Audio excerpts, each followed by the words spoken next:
ඔබ නැවතත් එකතු වෙලා ඉන්නේ සීසන් හිමිදිරියත් සමගින්. ඉතින් සීසන් හිමිදිරියේ අන්තිම කාල වේලාව තමයි අපි මේ ගත කරන්න සූදානම් වෙන්නේ. අපි මේ කාල වේලාව ගැන ඉංගියකුත් උදෙන්ම දුන්නා. මොකද අද උදේ ඉඳන් අපි කිව්වානේ මේ ලස්සන වෙන්න. ලස්සනට ඉන්න.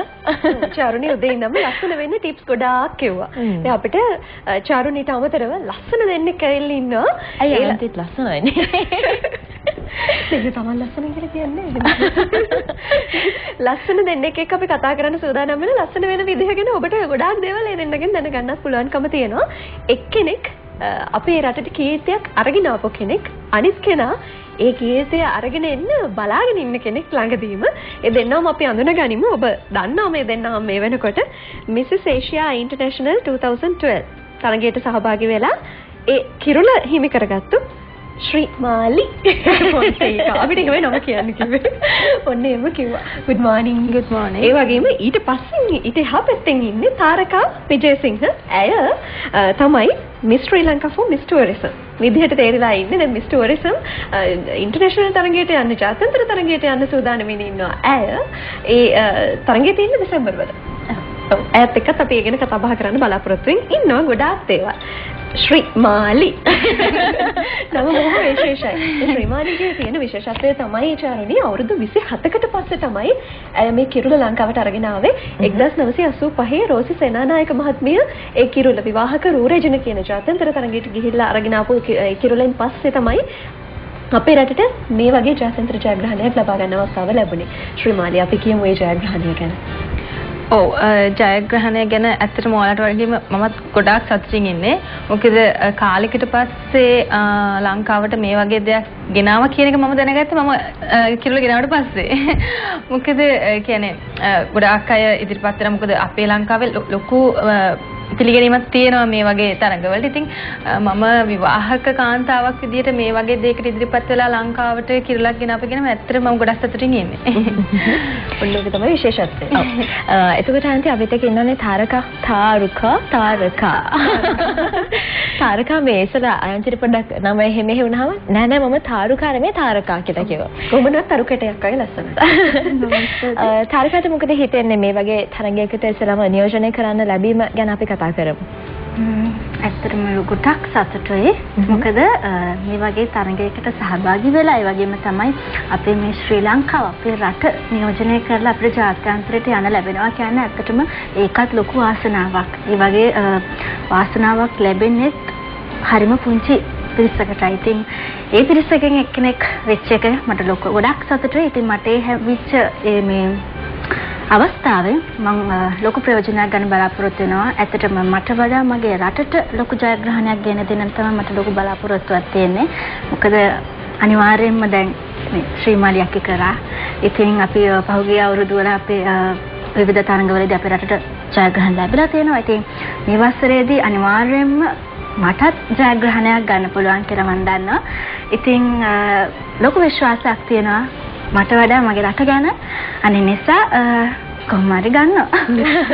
ලොකු අධිෂ්ඨානයකින් ඉන්නේ. ශ්‍රී මාලි දැන් මේ මැලේසියාවල තිබුණේ මේ තරගකාරියන් කී දෙනෙක් විතර සහභාගී වුණාද? ඇත්තටම මැලේසියාවේ කුලාලම්පුර් නගරයේ තමයි මේ තරගය පැවැත්ුනේ. රටවල් ආසියානු රටවල් 12කින් තරගකාරයන් 24 දෙනෙක් සහභාගී වුණා මේ තරගයට. ඉතින් ඇත්තටම ලොකු අභියෝගයක් තිබුණා. නමුත් මම ශ්‍රී ලාංකික කාන්තාවක් විදිහට ජාත්‍යන්තරයට ගිහිල්ලා අපේ උරුමය ගොඩක් මම පෙන්වුවේ අපේ ඉතිහාසය. මොකද මම නැෂනල් කොස්ටියුම් එකකට තෝරගත්තේ රෙජිනක් විදිහට. ඒ වගේම මගේ ඩාන්ස් එක කුරුලෙක් විදිහට මම මේක කරේ. මොකද ඉදිරිපත් කරේ. ඉතින් මම හිතනවා ඒ දේවල් මම ජාත්‍යන්තරයේ මොකද ඒ ඇවිල්ලා හිටපු රටවල් වලට මම හිතන්නේ එච්චරම ලොකු ඉතිහාසයක් තිබුණේ මට දැනුණ විදිහට. නමුත් අපේ ඉතිහාසය අපේ ගැඹීරත්වය මම ජාත්‍යන්තරයට ගිහිල්ලා පෙන්නලා මම හිතනවා ඒගොල්ලන්ගේ අවධානය ගොඩාක් මම දිනාගත්තයි කියලා. මේ කියන්නේ ඇඳුමිනුත් ඒ කියන්නේ හැසිරීමනුත් ඒ හැම දෙයකින්ම. මොකද ඒගොල්ලෝ ගොඩක් වෙලාවට නැෂනල් කොස්ටියුම් එක විදිහට ඇඳලා තිබුණේ සාරි එකක්. ඉතින් මම ඇඳේ රෙජිනක් විදිහට අපේ ඉතිහාසය පෙන්වන්නේ. ඉතින් මම හිතන්නේ එතනදී මට ලොකු පිළිගැනීමක් ඇති වුණා. ඒ වගේම මොනරෙක් විදිහට මම නර්තනයක් ඉදිරිපත් කරා. හවායි ඇඳුමේ ලොකු විශේෂත්වයක් තිබුණා. මම ඇත්තටම මේ අවස්ථාවේ ස්තුති කරන්න ඕන ස්ටෙෆාන්ට. ස්ටෙෆාන් තමයි ඒ ඇඳුම නිර්මාණය කරේ. මොකද ඒ රටේ අය ගොඩාක් ඔය හවායි පැත්තට බරයි. නමුත් අපි ගොඩාක් දුරට ඒ දේවල් කරන්නේ නැති වුණත් අපේ නිර්මාණශීලීත්වය ගොඩාක් මං හිතන්නේ ඒ අවස්ථාවේදී ශ්‍රී ලාංකිකයෙකු විදිහට මම ඒක ඉදිරිපත් කිරීමේදී මට දැනුණා. මොකද ගොඩාක් කියන්නේ සිංගප්පූරුව කියන ඒ රටවලින් ආපු කාන්ත ගොඩාක් ධනවත් කාන්තාවෝ. නමුත් එයාලගේ දේවල් වලට වැඩිය මගේ දේවල් ඉදිරිපත් කරලා එයාලගේ සිද්ධිනාගෙන ඒ කියන්නේ මාත් එක්ක ඉදිරිපත් වුණ තරඟකාරියන් පවා මාව මොකද ඒ වගේ දේවල් සිද්ධ වෙන්නේ නැහැ සාමාන්‍යයෙන්. ඇත්තටම ඒගොල්ලෝ ගොඩාක් ෆ්‍රෙන්ඩ්ලි අය. ඉතින් ඇත්තටම මම ගොඩාක් සතුටින් හිටියේ. මම හිතන්නේ මගේ ජයග්‍රහණයට ගොඩාක් ඉවහල් වුණා මම මගේ තිබිච්ච ඒ වෙලාවේ තිබිච්ච සතුට. මොකද ඒ අවස්ථාවේදී උනත් ඒගොල්ලෝ කිව්වා ඔයා තමයි දිනන්නේ, ඔයා තමයි දිනන්නේ. ඔයාට ලොකු අවස්ථාවක් තියෙනවා. මොකද මගේ ඉදිරිපත් කිරීම වගේම මගේ මම ගෙනිච්ච ඇඳුම් ගොඩාක් මං හිතන්නේ වැදගත් වුණා ශ්‍රී ලාංකිකයෙක් විදිහට ජාත්‍යන්තරයට ගිහිල්ලා ලංකාවට මේ වගේ කිරුලක් ගේන මං හිතන විදිහට. ශ්‍රීමාලි ජාත්‍යන්තර තරඟයක් ජයග්‍රහණය කරනවා කියලා කියන්නේ නම් ඒ තරම් ලේසි කාර්යයක් නෙමෙයි. ඒ වෙනුවෙන් ගොඩාක් කැපවීම කරන්න ඕනේ. ශ්‍රීමාලි කොහොමද මේ සූදානම් වුණේ මේ වගේ ජාත්‍යන්තර තරඟයකට යන්න? ඇත්තම කියනවා නම් මට ලොකු කාලයක් තිබුණ නැහැ. මොකද මිසිස් ශ්‍රී ලංකා විදියට මම තේරුනේ ජූනි මාසේ 8 වෙනිදා. ඒකටත් තිබුණේ මට දවස් 10ක් විතර. මොකද ඉන්ටර්විව් එක තිබුණේ මැයි මාසේ 20 වෙනිදා. ඉතින් ජූනි මාසේ 8 වෙනිදා වෙනකම් මට නමුත් මම හිතනවා RNV එන්ටර්ටේන්මන්ට් එකේ ඒ වගේම වාසනා දන්තනායන් මහත්මිය අපි හැමෝටම මටයි තාරුකාට ඒ වගේම අපිත් 23 දෙනෙක් හිටියා ලංකාවේ ඒ තරඟයට. ඉතින් එතනදී අපිට ලොකු සහයෝගයක් දුන්නා. මොකද අපි දැනගෙන හිටියේ නෑ ස්ටේජ් එකක් උඩට ගිහිල්ලා ඇත්තට මොනවද කරන්න ඕනේ කියලා. අපි කොහොමද ඉදිරියට ගිහලා මයික් එකකට කතා. ඇත්තම කියනවා මම මයික් එකට ගොඩක් අලුත් කෙනෙක්. ඉතින් මම ගොඩාක් බය වෙච්ච කෙනෙක්. නමුත් ඒගොල්ලෝ මට අපි හැමෝටම කියලා දුන්නා අපි කොහොමද සහභාගී වෙලා කියන්නේ ඉන්න ඔඩියන්ස් එකේ හිතගන්නේ, එයාලගේ ඇස් ගන්න. මොකද අපි ගිහලා බෝරින් වුණොත් වැඩක් නැහැ මේ ස්ටේජ් එකට ගිහලා. ඉතින් RNV එන්ටර්ටේන්මන්ට් එක වගේම වාසනා දන්තනාරන් මහත්මිය ඒ වගේම ඇගේ සැමියා ගොඩාක් උදව් කරා. මටයි තාරුකාටයි තරගෙට ඉදිරිපත් වෙලා දිනුනට පස්සෙත් මොකද ජාත්‍යන්තරයට යනකම් ඒගොල්ලෝ අපිත් එක්ක ඉන්නවා. ඉතින් මම හිතනවා ලොකු කියන්නේ මම තනියෙන් කරපු දෙයක් නෙමෙයි ඇත්තටම මේක. කියන්නේ ලොකු ගොඩක් අය මේකට මේ සහයෝගය දුන්න නිසා තමයි මම හිතන්නේ ජාත්‍යන්තරයට ගිහිල්ලා මේ වගේ දෙයක් මට ගේන්න පුළුවන් වුණේ. හොඳයි. අපි සූදානම් වෙන්න වෙලාව බලලා මේ දෙපළට කතා බහ කරමු. SLT IDD රට කතා වලින් ඒ රටටම ගිහින් එන්න. චර්ණවි තාරකා එක්කත් කතා කරන්න ඕනේ. තාරකා දැන් තාරකාට ලැබිලා තියෙන මේ අවස්ථාව මම හිතන්නේ මේ මිස් ටුවරිසම් කියන එකේදී විශේෂයෙන් අර ශ්‍රීමාලි සඳහන් කරා වගේ මේ ලංකාවේ ප්‍රතිරූපය ගොඩාක් ගෙනියන්න ඕන තැනක්. මිස් ටුවරිසම් කියද්දි මොන වගේ සූදානමකද තාරකා මේ වෙනකොට ඉන්නේ? ඔව් ඇත්තටම මට තව තියෙන පුංචි කාලයයි ශ්‍රීමාලියක් හිටරන් නම් ටිකක් වැඩිපුර කාලයක් තියෙනවා. ඉතින් මේ ඇත්තටම මේ ශ්‍රීමාලියක් කිව්වා වගේ ලොකු බලාපොරොත්තුවක් තියෙන අපේ දේශීය සංස්කෘතිය විදහා දැක්වෙන දේවල් කරන්න. විශේෂයෙන්ම අපි එහෙදී අඳින ඇඳුම පැළඳුම් වුණත් මගේ අපේ ලංකාවේ දන්නවා අපිට සාරිය නෙවෙයි අපිට තියෙන ඔස්සරිය. ඉතින් ඒ වගේ දේවල් අලුතෙන් කියන්නේ අපේ තියෙන ලංකාවේ තියෙන කලර්ස් ගොඩක් වෙලාට මම හිතාගෙන ඉන්න අපේ ජාතික කොඩියේ තියෙන වර්ණ ඇතුළත් කරලා මගේ ඇඳුම් නිර්මාණය කරන්න. මොකද මට දකින්න විදිහට නම් අපේ ලෝකේ තියෙන අනෙක් රටවල් වලට අපේ ජාතික කොඩිය තරම් ලස්සන කොඩියක් තවත් නැහැ. මොකද ඒ අපේ ජාතික කොඩියෙම තියෙන අපේ ශ්‍රී ලාංකේය අභිමානය. ඉතින් ඒ වගේ දෙයක් අපිට පෙන්වන්න පුළුවන් හොඳම අවස්ථාවක් තමයි මේ වගේ තරඟයකට සහභාගී වෙන එක. ඉතින් එහිදී අට ලොකු සහායක් දෙන ලොකු පිරිසක් ඉන්නවා. මේ කලිනුත් කිව්වා වගේ RNV එන්ටර්ටේන්මන්ට් එකත් ඒ වගේම තමයි වාසනා දන්තනාරායන මහත්මියත් අය විශාල සහයෝගයක් දෙනවා. ඉතින් අය ඇතුළුව තවත් බොහෝ දෙනා මට සහයෝගයක් ලබා දෙවි කියලා මම බලාපොරොත්තු වෙනවා. මොකද මේ ජයග්‍රහණය මට නෙවෙයි මගේ රටට මම අර කලිනුත් කිව්වා වගේ. ඉතින් ඒකට මට තනියෙන් කරන්න බෑ මේ දේ.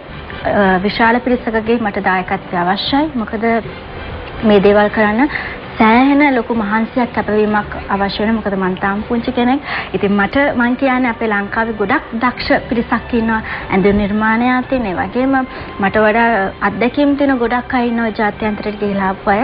ඉතින් ඒ අයගේ සහයෝගය මම ගොඩක් බලාපොරොත්තු වෙනවා. මොකද හැම්පාරම් වගේ ගිහිල්ලා නිකන් එන්න නෙවෙයි මොකද කලින් වතාවලදී අනිවාර්යයෙන්ම අපේ Model of the World වගේ තරඟවලදී අපේ ලංකාවට ජයග්‍රහණයක් ලැබිලා තියෙනවා. ඉතින් මේ වගේ තරඟයකට දැන් මම යනවා. ඉතින් මට අනිවාර්යයෙන්ම ජයග්‍රහණයක් ගන්න පුළුවන්. ඒකට හැබැයි ඉතින් මට තනියෙන් කරන්න අමාරුයි. අපේ රටේ ඉන්න දක්ෂ පිරිසගේ අනිවාර්යයෙන්ම සහයෝගය අවශ්‍යයි. අපි කතා කරමු මේ පිරිසගේ සහයෝගය ගැනත් මොන වගේ අයද ඔබට සහයෝගය දක්වන්නේ කියලා චරණි. ඔව් අපි සූදානම් වෙන්නේ කෙටි විරාමයක් අරගෙන රැඳිලා ඉන්න අපිත් එක්කම. ඔබ නැවතත් සීසන් හිමිදිරියත් සමගින් එකතු වෙලා ඉන්නේ. ඉතින් අද අපේ සීසන් හිමිදිරිය හැඩ කරන අපිත් එක්ක එකතු වෙලා ඉන්නේ ශ්‍රීමාලි ෆොන්සේකා Mrs Asia International 2012 කිරුළ අපිට අපේ ලංකාවට අරගෙන ආපු අයත්. ඒ වගේම තාරුකා ඉන්නවා මේ ශ්‍රී ලංකා පැජන්ට් එකකට සහභාගී වෙන සූදානම් ඉන්න තාරුකා. ශ්‍රී ලංකා පැජන්ට් එකේ සහභාගී වෙලා දැන් මිස් ටූරිසම් වෙන්න යන්නේ. ඔව් තාරුකා කියන්නේ පොත. තාරකා. ඒක තමයි මොකද තාරුකාගේ මූණ පොඩක් එහෙට මෙහෙට වෙන්නේ. ශ්‍රීමාලි තාරුකා කියනකොට මූණ එහෙට මෙහෙට වෙනවා තාරුකාගේ. ඉතින් ඇත්තට ඔයාට නේද නැද්ද ඔයාගේ නම චුට්ටක් අනිවාර්යෙන්. ඔව් දුක. තාරකා විජේසිංහ. ශ්‍රීමාලි අපිට කියන්න දැන් මේ වගේ තරඟයකට යන්න සහයෝගය දක්වන පිරිස ඉන්නවා. ශ්‍රීමාලි විශේෂයෙන් අපෙන් ඉල්ලීමක් කරා මේක අහන්නම කියලා අනිවාර්යෙන් එහිඳ අහනවා. දැන් මේ අපේ රටේ මේ වගේ තරඟ විශේෂයෙන් නිරූපිකාවන්ට නැත්නම් මේ වගේ තරඟවලට සහභාගී වෙන තරුණියන්ට තියෙන්නේ හොඳ පිළිගැනීමක් නෙමෙයිද? ඔව් ඇත්තටම කියන්න ඕනේ මම හිතන්නේ ඒ තියෙන්නේ ලොකු වැරදි වැටහීමක්.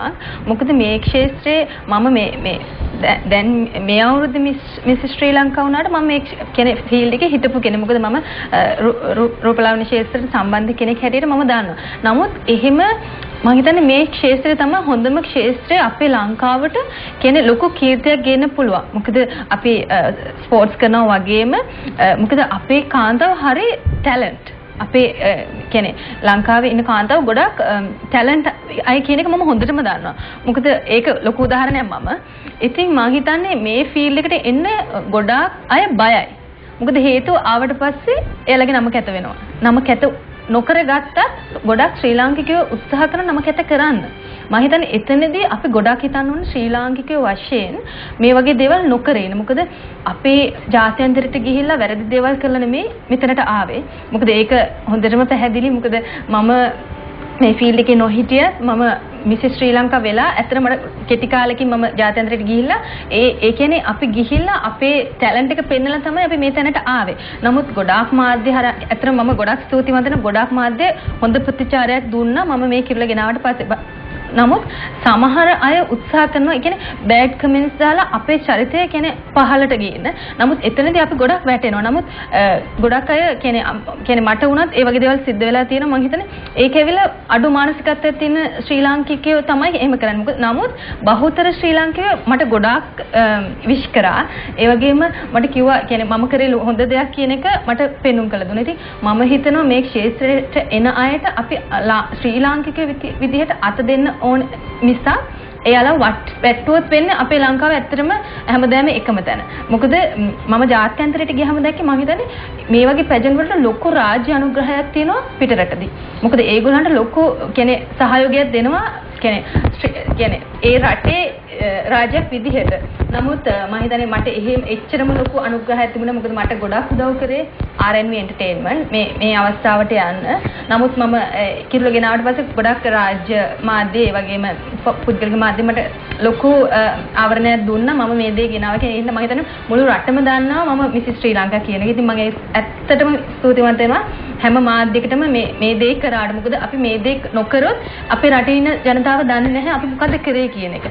ඉතින් ඒගොල්ලන්ට තියෙන අර වැරදි මතය මම හිතන්නේ අපි අයින් කරන්න ඕනේ. මේ ක්ෂේත්‍රයේ ආවට පස්සේ කිසිම කෙනෙක්ට එහෙම වැරද්දක් වෙන්නේ නැහැ. තමුන් හොඳට ජීවත් වෙනවනම් මම හිතන්නේ තමුන්ගේ නම රැකගෙන ඉස්සරහට අපිට යන්න පුළුවන් කියන එක මම හැම කාන්තාවකටම කියනවා. මොකද කවදාවත් බය වෙන්න එපා. මොකද දැන් ලොකු ප්‍රශ්නයක් තියෙනවා. මගෙන් ගොඩක් අය ඇහුවා අපි මේ වගේ තරඟ වලට යනකොට ස්විමින් සූට් අඳින්න ඕනේද කියන එක. මම හිතන්නේ එතනදී ලොකු ප්‍රශ්නාර්ථයක් තියෙනවා හැම කෙනෙකුට. මොකද ගොඩක් අය කැමති නැහැ. අපි ලාංකික කාන්තාව විදිහට අපි කැමති නැහැ ස්විමින් සූට් එකක් ඇඳගෙන අනිත් අය ඉස්සරහට යන්න. ඉතින් එතනදී මමත් අහපු ලොකුම ප්‍රශ්නේ තමයි මිසස් ඒෂියා ගියම මම ස්විමින් සූට් එකක් අඳින්න ඕනේද කියන එක. එතනදී කිව්වා නෑ අපිට එහෙම බලපෑමක් නෑ. කැමති නම් අඳින්න පුළුවන් කියන එක. ඇත්තටම ස්විමින් සූට් එක වෙනකොට මම ඇඳේ හවායි ඇඳුම. ඒක සම්පූර්ණයෙන් මගේ ඇඟ ආවරණය වුණත් ඒක ඒ කියන්නේ කලාත්මක විදිහට ස්ටෙෆානෝ ඔන්ද්‍රේ මට නිර්මාණය කළ දුන්නා. ඇත්තටම ඒක තමයි මම හිතන්නේ ඉස්සෙල්ලා මම ඉදිරිපත් කරපු ඇඳුම ජාත්‍යන්තරයට ගිහලා ඉතින් එතනදී මට ලොකු පිළිගැනීමක් ඇති වෙච්ච එකෙන් තමයි ස්ටෙප් බයි ස්ටෙප් මම ඉස්සරහට ගිහිල්ලා මේ කිරුල ගෙනා. ඉතින් මම දැන් මට මේ අවස්ථාවේදී කියන්න උනේ අපිට කියන්නේ මේ වගේ දේවල්ට අපිට ලොකු අනුග්‍රහයක් ඕන. මොකද තාරුකා නංගි කිව්වා වගේ අපිට තනියම මේ දේවල් කරන්න බෑ. මොකද අපි එහෙට ගියාට පස්සේ ශ්‍රීමාලි ෆොන්සේකා විදිහෙන් නෙමෙයි මම ගියේ ශ්‍රී ලංකා විදිහට. ඉතින් මම අරගෙන ශ්‍රී ලංකාව කියන නම. එතනදී ඒගොල්ලෝ ශ්‍රී ලංකා කියන නමට තමයි තැන දුන්නේ. ශ්‍රීමාලි ෆොන්සේකා කියන මට නෙමෙයි. ඉතින් එතනදී මම හිතන්නේ ශ්‍රී ලාංකික විදිහට මම හිතන්නේ ජාත්‍යන්තරයට ගියාම අපි මේ කරන දේවල් අපේ හැම ශ්‍රී ලාංකිකයෙකුට දැනෙන්න ඕනේ. මොකද මේ අපි කියන්නේ මේ ශ්‍රීමාලි නෙමෙයි මේ දෙයකට මේක ලංකාවට ගෙනාපු කිරුලක් කියන එක මම හිතන්නේ හැම ශ්‍රී ලාංකිකයෙකුම තේරුම් ගන්න පුළුවන් නම් මම හිතන්නේ අපිට මේ වගේ ලොකු දේවල් කරන්න පුළුවන්. මොකද අපි ඇත්තටම දැන් අපි ඉන්නේ හොඳ මට්ටමක. මොකද අපිට කියන්නේ හොඳ පරිසරයක් තියෙනවා ඉස්සරහට යන්න. රටක් විදිහට දියුණු වෙන ලොකු පරිසරයක් තියෙනවා ලංකාවේ. ඉතින් මම හිතන්නේ අර ටුවරිසම් ක්වීන් මගේ අනිත් පැත්තේ ඉන්නවා. ඉතින් අර ටුවරිස්ට් ලංකාවට ගෙන අපේ රට දියුණු කරන්න ලොකු මෙහෙයක් කරන්න පුළුවන් මේ බියුටි පැජන්ට් හරහා. මම හිතනවා ඉතින් ඒ වගේ අපි හැමෝම එකතු වෙලා ශ්‍රී ලාංකිකයෝ විදිහට ඉස්සරහට ගිහිල්ලා ශ්‍රී ලංකාව කියන රට මේ වගේ ජාත්‍යන්තරයට ගිහලා මේ වගේ හොඳ මිනිස්සුන් පිරිසක් ඉන්න රටක් කියන එක ජාත්‍යන්තරයට පෙන්වන්න පුළුවන්. මම හිතන්නේ ඒක ලොකු දෙයක් අපි කරන. අනිත් එක ශ්‍රීමාලි මිසස් ඒෂියා ඉන්ටර්නැෂනල් කියන කිරුල ඔබ කතා කරනකොට කිව්වා මේ ශ්‍රීමාලිට නෙමෙයි මේක හම්බුනේ ශ්‍රී ලංකාවට කියලා.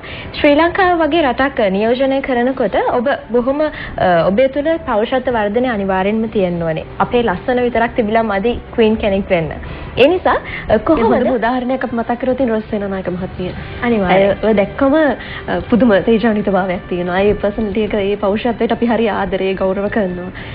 ඒ වෙනුවෙන් දැන් ඔබත් ඒ වෙනුවෙන් ගොඩක් දේවල් කරන්නේ. රොස් සේනානායක මහත්මිය තමයි මම ආසම චරිතය. මොකද මම පුංචි කාලේ තමයි මම කවදාද මම හිතන්නේ මට ඒක ඇත්තටම මම හිතන්නේ ලොකු වාසනාවක්.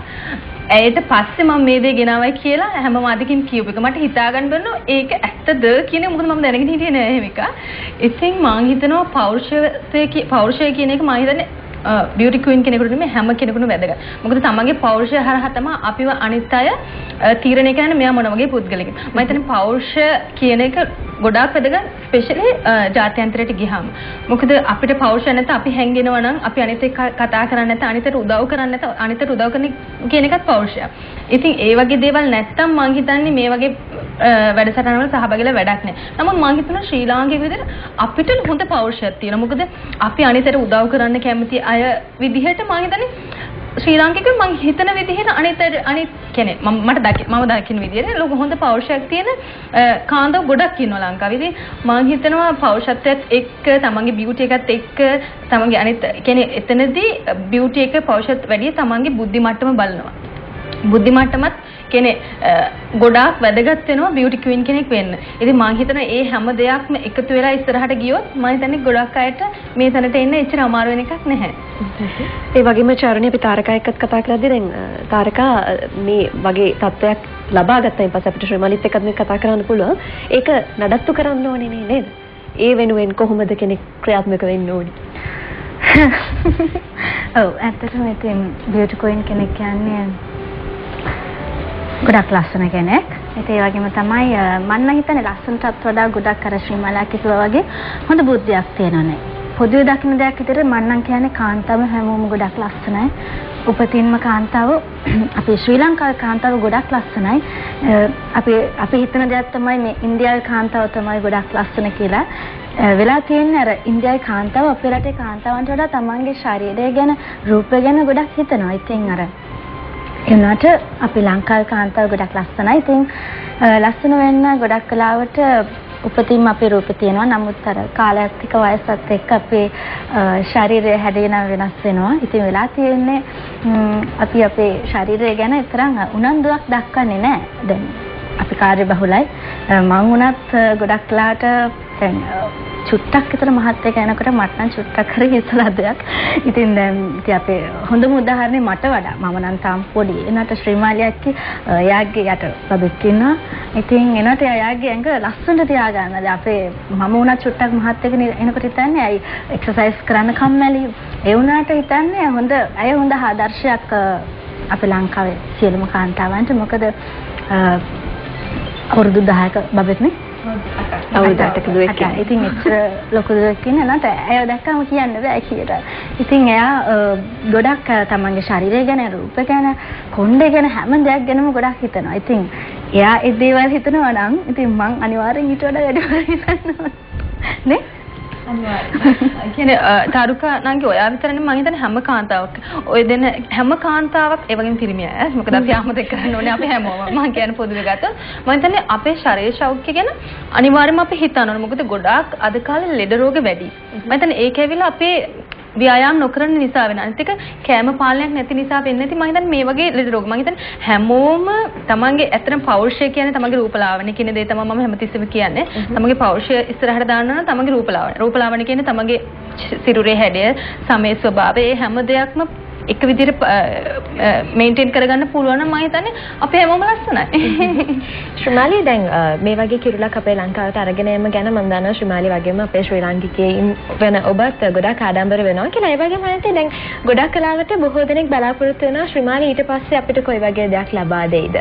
අපේ රට වෙනුවෙන් යම්කිසි උදව්වක් අපි හිතමු විශේෂයෙන් ක්වීන් කෙනෙක් වුණාම ගොඩක් කලාවට රටේ ඉන්න ජනතාව වෙනුවෙන් උදව් කරනවා. එහෙම නැත්නම් Taman කැමති දෙයක් තියෙනවා කාට හරි උපකාරයක් කරන්න.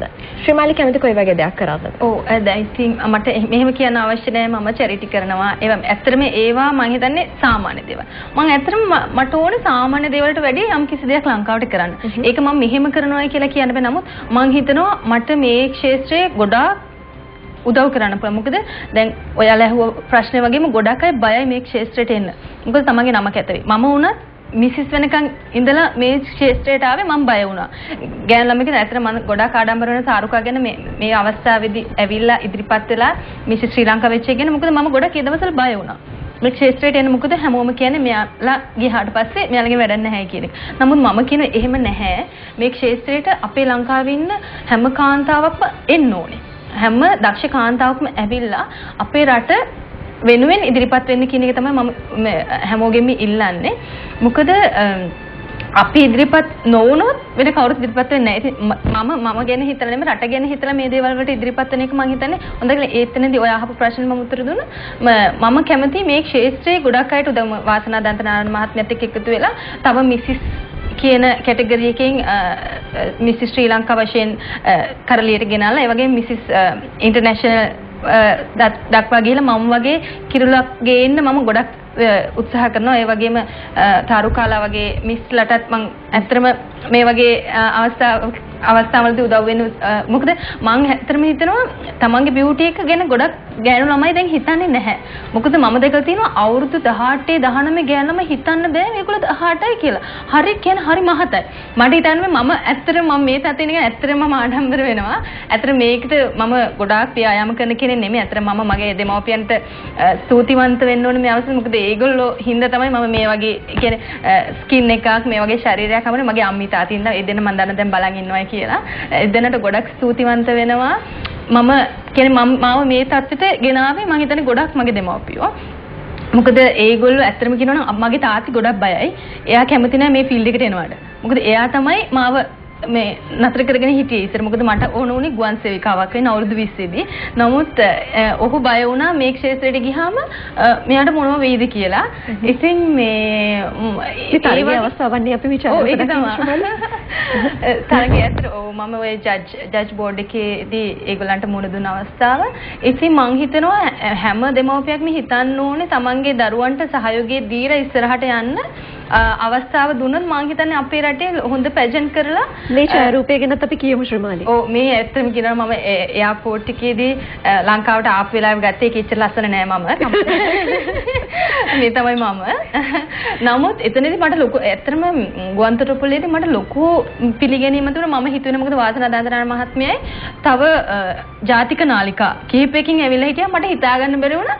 ඇත්තටම මම එච්චර ලොකු දෙයක් කරාද කියන එක. මොකද ඒ අවස්ථාවේදී තමයි ජාතික නාලිකාවක මහත්මියක් ඇවිල්ලා මගෙන් ඇහුවේ අවුරුදු 27කට පස්සේ ඔයා ගෙනව මේ කිරුල ගැන ඔයා මොනවද හිතුවේ? මම කල්පනා කරා එහෙම එකක් තියෙනවද කියන එක ඇත්තටම මේ ශ්‍රීමාලි අපිට දැන් අපේ රටට ගෙනපු ජයග්‍රහණය ඔබට දැනෙන්න කලින් අපිට දැනෙනවා ඒක කියන්න ඕනේ. අපි විරාමයකට ගිහිල්ලා තව කතා කරමු නේද ශාරණි? ඔබ නැවතත් එකතු වෙලා ඉන්නේ සීසන් හිමිදිරියත් එක්ක. ඉතින් බොහොම පුංචි වෙලාවක් තියෙන අපිට ඉක්මනට ප්‍රශ්න ටිකක් තියෙනවා අහගන්න නේද? ඔව්. තාරකා අපිට කියන්න දැන් මේ ස්ටෝරි සම්තරංගයට ගිහිලා කිරුලා ගේනවමයි කියලා නේ ඉන්නේ කොහොම හරි කියනවා නේද? ඔයාට උදව් කරන අය ගැන මතක් කරමු අපි. කිරලා ගේනවා කියන්නේ අත්‍තරම අපි කිරලා අධිෂ්ඨාන කරොත් අපිට යම්කිසි මට්ටමක හරි ජයග්‍රහණයක් ලබා ගන්න පුළුවන්. ඉතින් මම කියන්නේ අපිට කරන්න පුළුවන් උපරිම දේ කරන්න ඕනේ.